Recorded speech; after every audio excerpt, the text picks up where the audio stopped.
Hello partners, my name is Juan de Lozano and today I want to read all of you my fairy tale, which is about some strange and kind of,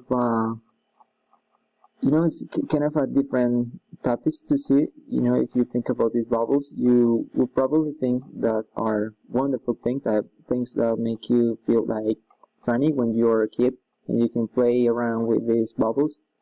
But this story has a good family story, a moral to learn about.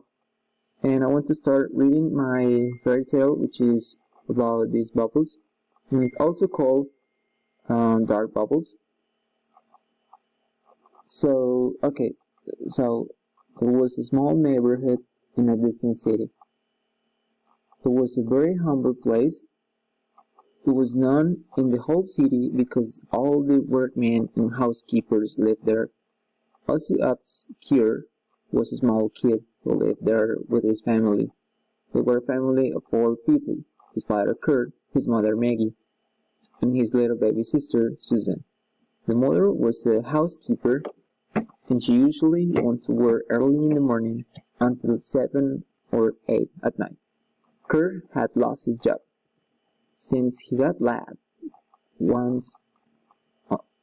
On the other hand, Ozzy was studying too, so for a while, Kurt was taking care of Susan. Everything was going well. Maggie was working. Ozzy was focused in his studies at school, and his father was in charge of taking care of the baby. Meanwhile, Maggie was working. After a few weeks, Kurt was tired of being at home. He said that he wanted to go out with his friends.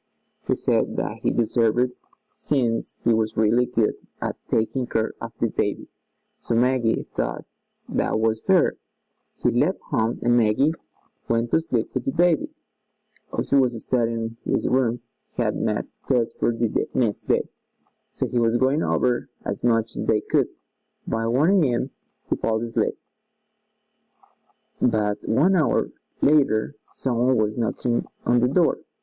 So Ozzy woke up nervous. He didn't know who could be. Maggie went out of her room to see what was happening. It was Kurt. He had been drinking with his friend. Maggie was so upset.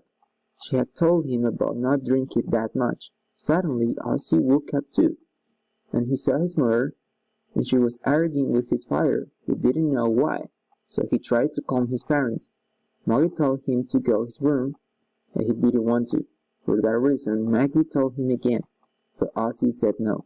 That was when Kurt yelled, "Ozzy, you have to go if your father is speaking."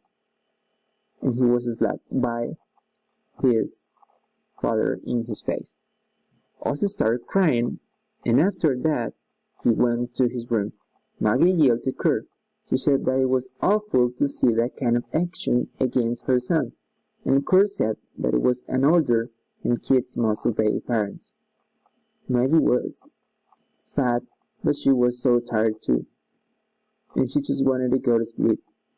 By the next day, Ozzy was so quiet. He didn't want to talk about the breakfast, and he took his stuff and he went to school.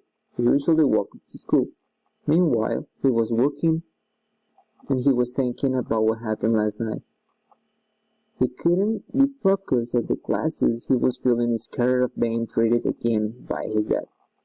When he got home, he went to drink some water, but then he heard the baby was crying, so he went right away to see her. He found her alone in her bed. He called his father, but it seemed that he was gone.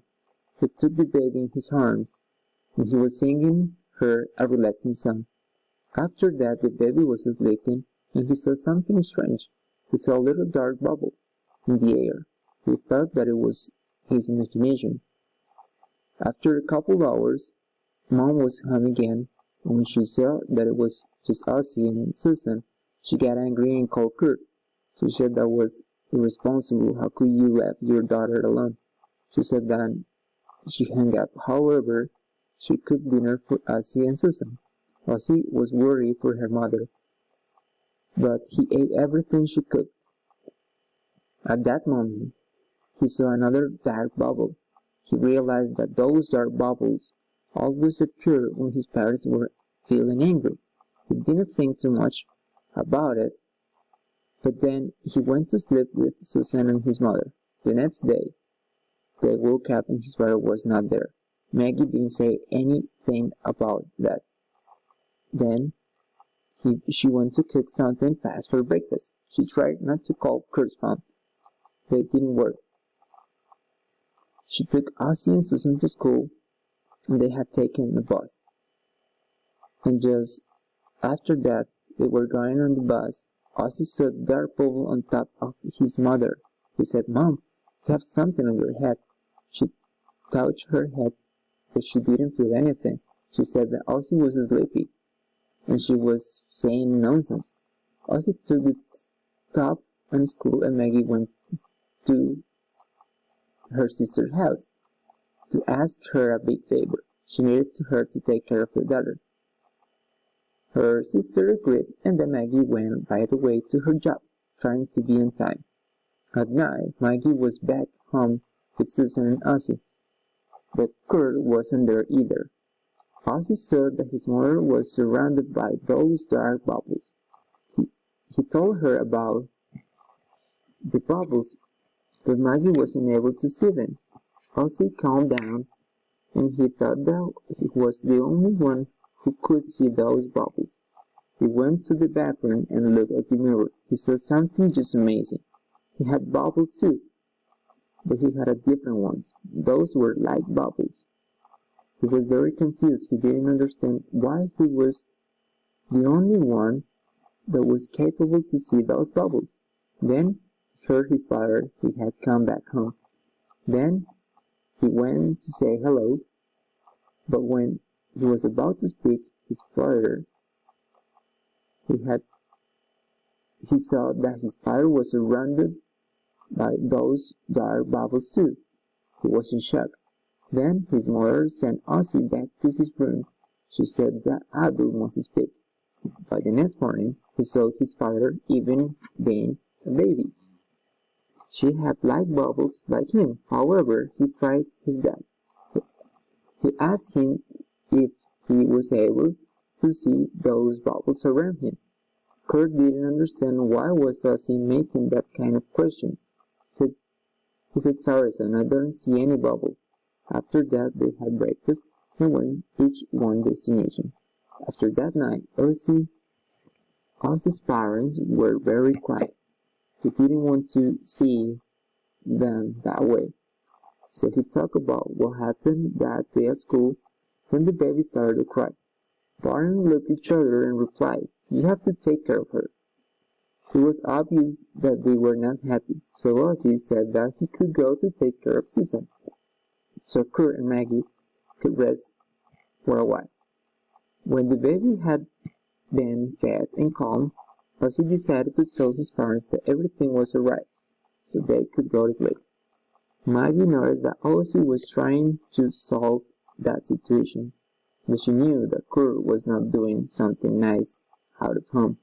Maggie was tired and she went to sleep. By the next morning, she decided to work and stop thinking about those struggles with Kurt. She thought that would be better for all of them. Ozzy was at school, and he decided to talk with the school therapist. He told her about everything that he was saying. He also said that he was the only one that could see those strange bubbles. The therapist told him about that bubbles were a representation of human beings' emotions and thoughts. And she also said that the only noble things had that special gift. So Ozzy thought that he was a special boy, and he knew that he could try to change those bubbles by changing his parents' emotions and thoughts. After a long chat, Ozzy was going home, and he was thinking about what kind of things he could do to get better his parents' environment. On his way home, he saw a florist. He bought a bunch of flowers to his mother, although his mother was not so happy. She bought flowers, and Ozzy knew about that. So Ozzy left a note that said, "Forgive me for being such a bad man. You are my family." and I will never let you alone in this path called life. I love you. Ozzy's sign as his father, Kurt. Later that day, Maggie found that bunch of flowers with the note. She went to see Kurt, but she found Kurt and Susan were asleep. She went to hug them and replied, I knew you were not a bad man. I love you too, see. Ozzy was passing by when he saw them. He was so happy, and he discovered that every single hard time you can go through with your family will not tear your family apart, because they have the most powerful thing on earth, the love. So thank you so much for listening to me, guys. I just wanted to share my short fairy tale to you, and that's it. Thank you so much for listening.